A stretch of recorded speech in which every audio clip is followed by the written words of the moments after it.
ನಮಸ್ಕಾರ. ನಾನು ಕಳೆದ ಒಂದು 2-3 ವರ್ಷದಿಂದ ಜೇನು ಕೃಷಿ ಮಾಡ್ತಾ ಇದ್ದೀನಿ.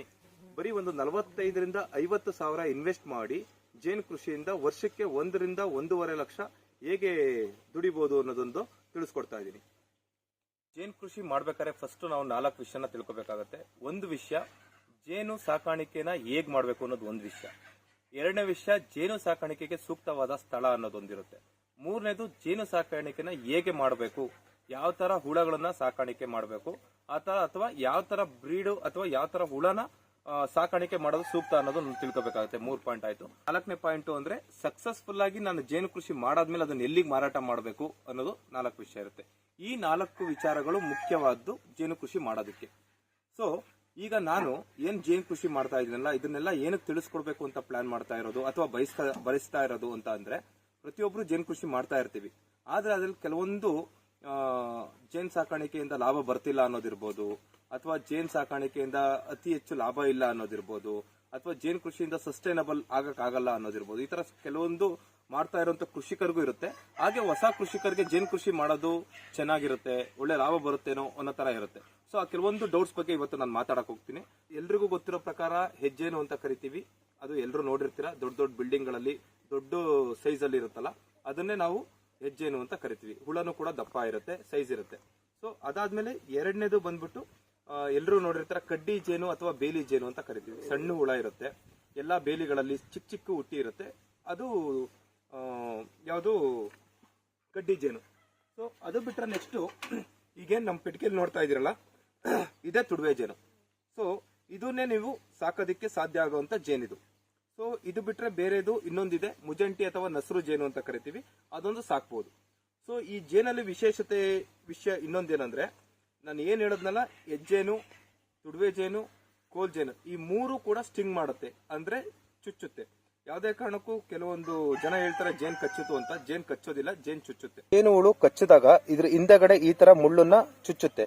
ಸೊ ಹಾಗಾಗಿ ಏನಾಗುತ್ತೆ ಅಂದ್ರೆ, ಅದು ನಮ್ಮ ಸ್ಕಿನ್ ಇಂದ ಆಚೆ ಬರೋದಕ್ಕಾಗಲ್ಲ. ಸೊ ಸ್ಕಿನ್ ಇಂದ ಆಚೆ ಬರಕ್ ಆಗದಲ್ಲೇ ಇದ್ದಾಗ ಏನಾಗುತ್ತೆ, ಈ ಮುಳ್ಳು ಅಲ್ಲೇ ಕಟ್ಟಾಗ್ಬಿಡುತ್ತೆ. ನಮ್ಗೆ ಮುಳ್ಳು ಅಲ್ಲೇ ಕಟ್ಟಾದಾಗ ಏನಾಗುತ್ತೆ, ಆ ಹುಳುನ ಜೀವ ಅಲ್ಲೇ ಹೊಟ್ಟೋಗುತ್ತೆ. ನಾವ್ ಅನ್ಕೊಂತೀವಿ ಹುಳ ನಮಗೆ ಕಚ್ಬಿಡುತ್ತೆ, ನಮ್ಗೇನಾಗುತ್ತೋ ಹಾಗೆ ಹೀಗೆ ಅಂತ ಅನ್ಕೋತೀವಿ. ಆದ್ರೆ ಆ ಹುಳ ನಮಗೆ ಕಚ್ಚಿದ ತಕ್ಷಣ ಆ ಹುಳು ಜೀವನೇ ಹೊರಟೋಗುತ್ತೆ. ನಾವು ಅದ್ರ ಬಗ್ಗೆ ಯೋಚನೆ ಮಾಡಲ್ಲ. ಮತ್ತೆ ಇನ್ನೊಂದು, ಆ ಹುಳ ಯಾಕೆ ಕಚ್ಚುತ್ತೆ ಅಂತ ಅಂದ್ರೆ, ಆ ಹುಳಕ್ಕೆ ಡಿಸ್ಟರ್ಬ್ ಆಗ್ತಿದೆ ಅಂತ ಆ ಹುಳಕ್ಕೆ ಗೊತ್ತಾದಾಗ ಅದು ಚುಚ್ಚುತ್ತೆ ನಮ್ಗೆ. ಮತ್ತೆ ಅದ್ರ ಜೊತೆಗೆ ಒಂದು ಹುಳ ಚುಚ್ಚಿದ ತಕ್ಷಣ ಇಲ್ಲಿ ಒಂದು ಸ್ಮೆಲ್ ನ ರಿಲೀಸ್ ಆಗುತ್ತೆ.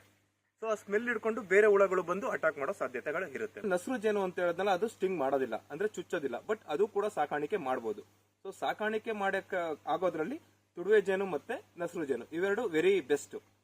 ಬಟ್ ಹೆಚ್ಚಿನದಾಗಿ ಲಾಭ ಮಾಡಬೇಕು, ಹನಿ ಜಾಸ್ತಿ ಕಲೆಕ್ಟ್ ಮಾಡ್ತೀವಿ ಅಂದ್ರೆ ತುಡುವೆ ಜೇನು ವೆರಿ ಬೆಸ್ಟ್ ಆಗುತ್ತೆ. ನಸರು ಜೇನಲ್ಲಿ ಜಾಸ್ತಿ ತುಪ್ಪ ಬರೋದಿಲ್ಲ. ಅವರೇಜ್ ಅಲ್ಲಿ ತುಡುವೆ ಜೇನು ವರ್ಷಕ್ಕೆ ಒಂದು 3-4 ಸಲ ಕೊಡುತ್ತೆ ಜೇನು ತುಪ್ಪನ. ಒಂದು ಸಲ ಕೊಟ್ರೆ ಅವರೇಜ್ ಅಲ್ಲಿ 2 kg ಆರಾಮಾಗಿ ಕೊಡುತ್ತೆ ಒಂದ್ ಪೆಟ್ಟಿಗೆಲಿ. ಅದೇ ನಾವು ಮುಜಂಟಿಗೆ ಕಂಪೇರ್ ಮಾಡ್ಕೊಂಡ್ರೆ ಒಂದು 1/4 kg ಕೊಡ್ಬೋದು, ಅದು ವರ್ಷ ಪೂರ್ತಿ ಇದ್ರೆ.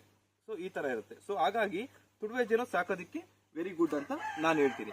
ಈ ತುಡುವೆ ಜೇನಲ್ಲಿ ಏನ್ ಸ್ಪೆಷಾಲಿಟಿ ವೈಸು ನಾವು ತಿಳ್ಕೊಳ್ತಾ ಹೋದ್ರೆ, ಇದು ಪರಿಸರಕ್ಕೆ ಹೊಂದಾಣಿಕೆಯಾಗಿ ಮಾಡುವಂತ ಒಂದು ಕೃಷಿಯಾಗಿದೆ. ಮತ್ತೆ ಇದಕ್ಕೆ ನಾವು ಯಾವುದೇ ರೀತಿ ಮೇಂಟೆನೆನ್ಸ್ ಮಾಡಬೇಕಾಗಿಲ್ಲ. ಸೊ ಮೇಂಟೈನಿಂಗ್ ಕಾಸ್ಟ್ ಫ್ರೀ ಇರುತ್ತೆ ಇದಕ್ಕೆ. ನಾವು ಕೋಳಿ, ಕುರಿ, ಬೇರೆ ಏನೇನು ಕೃಷಿ ಮಾಡ್ತೀವಲ್ಲ, ಉಪಕಸಬುಗಳು ಅಥವಾ ಕೃಷಿ ಅಂತ ಏನ್ ಕರಿತೀವಲ್ಲ, ಅದರಲ್ಲಿ ಮೇಂಟೆನೆನ್ಸ್ ಇರುತ್ತೆ.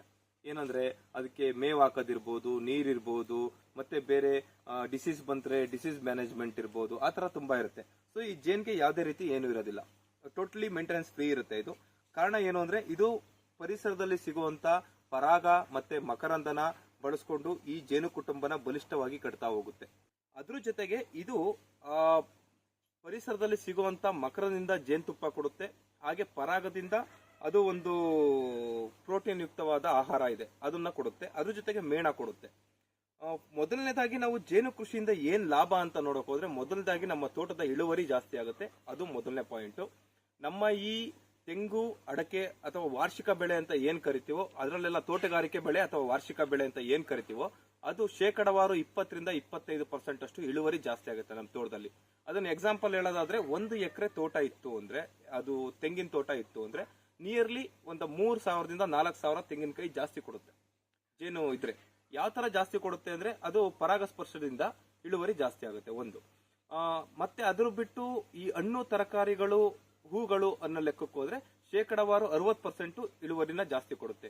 ಅದರಲ್ಲಿ ಎಸ್ಪೆಷಲಿ ಬಳ್ಳಿ ಜಾತಿ ಯಾವ್ಯಾವ್ದು ನಾವು ಕೃಷಿ ಮಾಡ್ತೀವಿ, ಕಲ್ಲಂಗಡಿ ಇರ್ಬೋದು, ಸೋರೆಕಾಯಿ ಇರ್ಬೋದು, ಪಡವಲಕಾಯಿ ಇರ್ಬೋದು, ಪೆಟ್ಲಕಾಯಿ ಇರ್ಬೋದು, ಹಾಗಲಕಾಯಿ ಇರ್ಬೋದು, ಈ ತರ ಬಳ್ಳಿ ಜಾತಿ ಕೃಷಿಯಲ್ಲಿ ಶೇಕಡವಾರು 70% ಗಿಂತ ಅಧಿಕವಾದ ಇಳುವರಿ ಕೊಡೋ ಸಾಧ್ಯತೆ ಈ ತುಡುವೆ